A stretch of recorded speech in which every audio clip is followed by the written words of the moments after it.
Right, this is the high energy slot, hopefully. Thank you, Joe.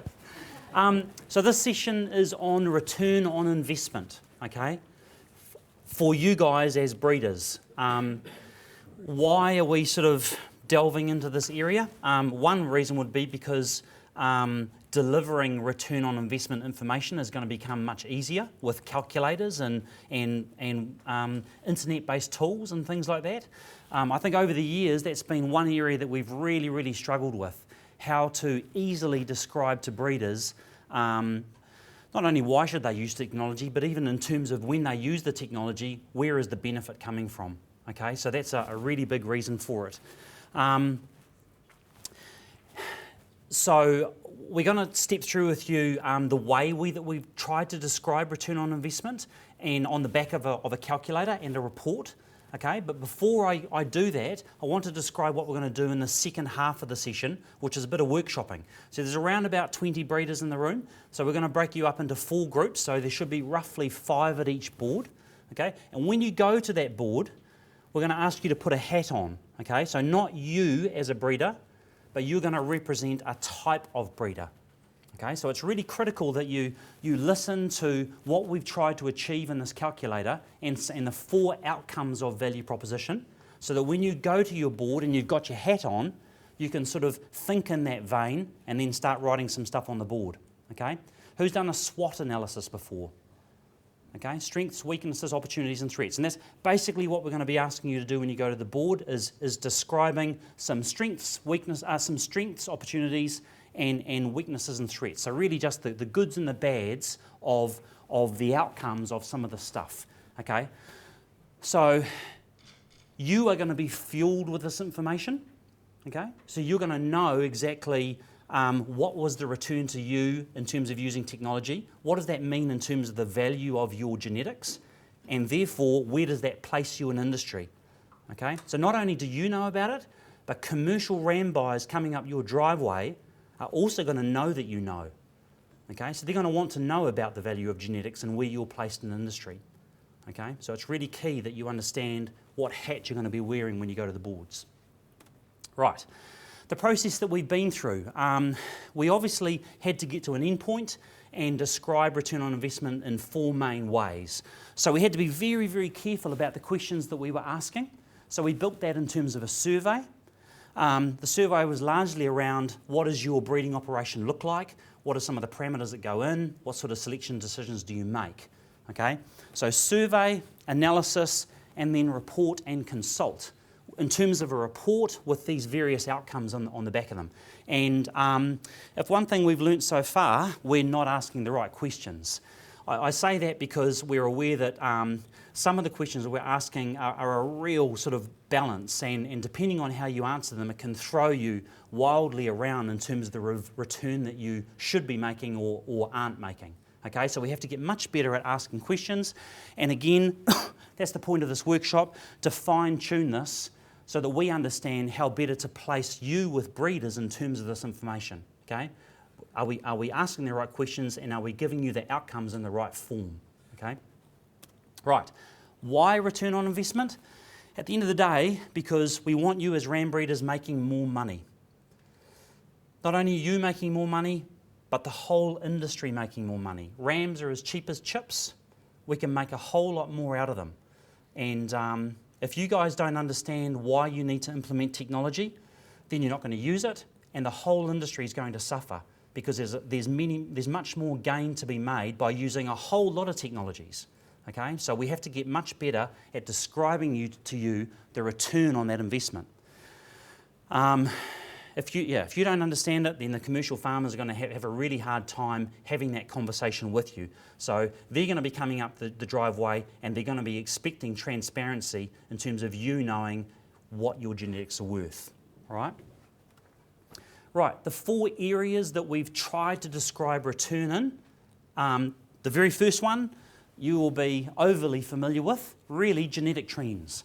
Okay, so how has your flock performed over a number of years? And you'll be very familiar with that because you'll get those trend lines coming through in your soil reports and things like that. The next one is what's the potential in terms of changing that genetic trend, either with or without a technology, Or, more simply, just changing your selection policy. One really big thing we've learned is that breeders think they're doing something, like they think they're selecting from the top 10% of their genetics, but actually they're not. They're selecting from the top 50 or 60%. And simply by making that change, there could be incredibly big gains to make. Okay, so looking at the change in genetic trends simply by making some decisions, and the third area is what's your genetics worth, or what's a ram worth. Okay, so in terms of your genetics going out in industry, what are they actually valued at? Not how much are people paying for them, but actually what's their value in industry? What benefit is it creating? And then the last one you've probably seen previously, which is the leaders, gainers, trailers and slippers slide, where the Sise flocks are basically positioned in terms of a quadrant, and we've broken them up, and you're either high merit, low merit, making lots of merit, or not making any merit at all. Okay, and then and thus you are going to go to these 4 walls with those hats on. Okay, but before we do that, Jude's going to describe in a little bit more detail these areas. Jude? Jude? Oh, no, I've got one. Oh, you got one? Oh, brilliant.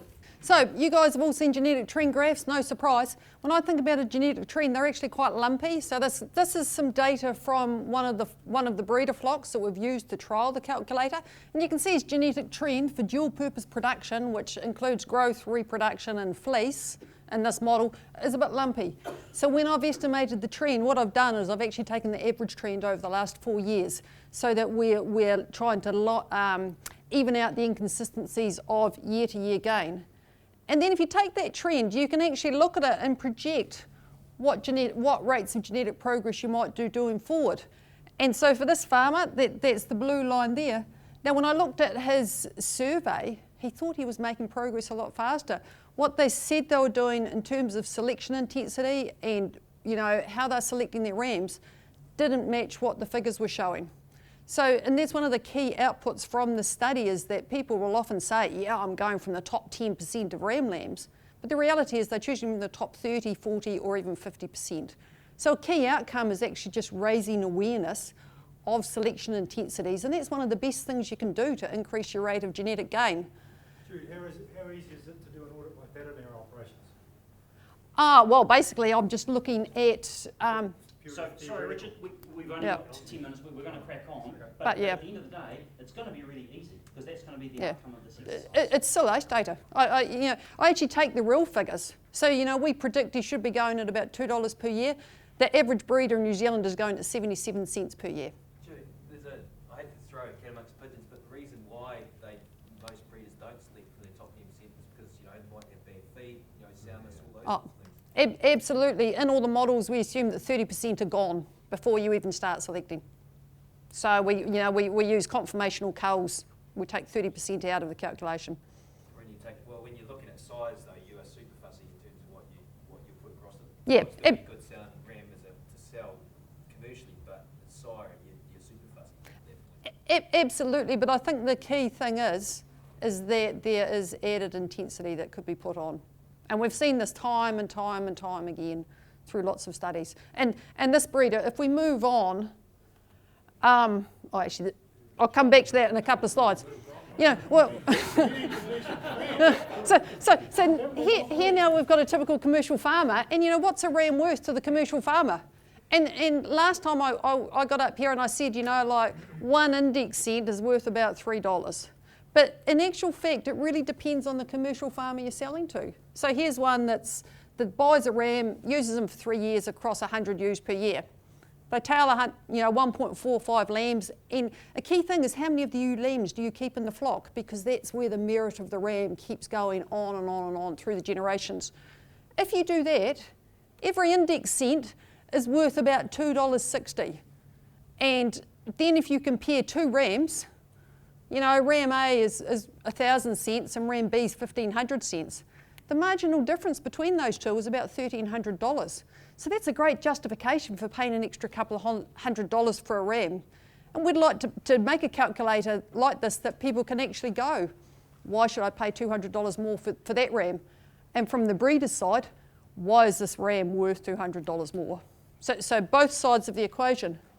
Same rams, different farm. they're not they're using them for 4 years, but not over so many ewes. There's less lambs tailed, less replacements kept, and it's not worth quite as much. So that's a really key message for commercial farmers when they're assessing rams and for breeders. You know, different strokes for different folks, and it's not a simplistic message, one for all. This is where I was coming to before. So when I put this graph up last time, I had so many people coming to me and saying, "Hey Jude," and they thought that was really funny. They go, "Hey Jude, where am I on this graph?" Because, you know, everyone wants to know where they are relative to everyone else. And what this graph shows is, here's all the flocks out of the Sise analysis from this year, and this scale along here is merit. So everyone, this line here denotes the average, and everyone on that side of the cross is above average merit. Lambs born in the last 4 years are above average merit. So, you know, that's a very good thing. So a commercial farmer buying a ram from this side of that side of the line, the ram's going to be worth more. I've also split it this way, and I've said, what is the rate of genetic progress in those flocks? And everyone who's above the line that way is making fast rates of progress. So these guys, the blue dots, they've got high merit animals, and they're really making good rates of progress. And this red dot is the farmer I showed you before. So that red dot's actually a really good breeder, according to the study. These guys here, they've got high progress, but they're not, you know, they've got good merit, but they're not going as fast anymore. And maybe that's because they've maxed out on some of the traits in the dual purpose index, or, you know, they're already there, they're not quite sure where to go next. These guys, though, which are the biggest group, they're below average merit and below average rates of progress. And, you know, one of the key questions I want to find out today is, if we're going to split you guys into groups, and we're going to go, if you were one of these breeders and we put this information out, how is that going to affect your business? Because we know that these guys up here, everyone's going to want to know about them, you know, and everyone wants to be up there. So a key question is, this is worth a lot of money in the long term. If a commercial farmer buys a ram from one of those groups, the relative merit and the value of the long-term relationship differs. So down here, if you're from that bottom quadrant, buying a ram from one of those guys, an average of one of those guys, is worth about 60,000 over 15 years. But, you know, here, if you're an average breeder, if you buy it from an average one, it's more like 120,000. And if you buy it from this breeder, well, it's really, really good. So that's worth a lot of money, and commercial farmers, you know, want to know this information. And so coming back to the quadrants, keeping that in mind, what I've done is I've plotted it. I've taken the colours away, and then I've put flock size on it. So down here in this trailing quadrant, there's some people with an awful lot of rams for sale, and that has a big impact on the New Zealand industry. So if we were to release this information and show that you are exactly there, or you are exactly there, you know, how do you feel about that?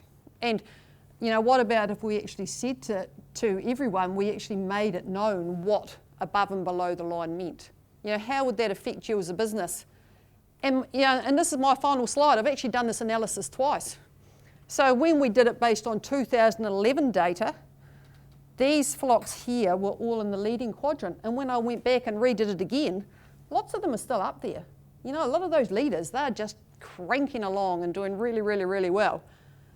Some of them have actually moved into the slipping group because they're all really good and they're not quite sure where to go next. And, you know, and they've started focusing on traits which aren't in the index. But possibly the more important thing is those that were in the trailing group last time, a lot of them are still in that trailing group. And so if this information is released, then that could be really good. It could actually give them some motivation to go, I better buy some rams from these guys and increase my rates of progress.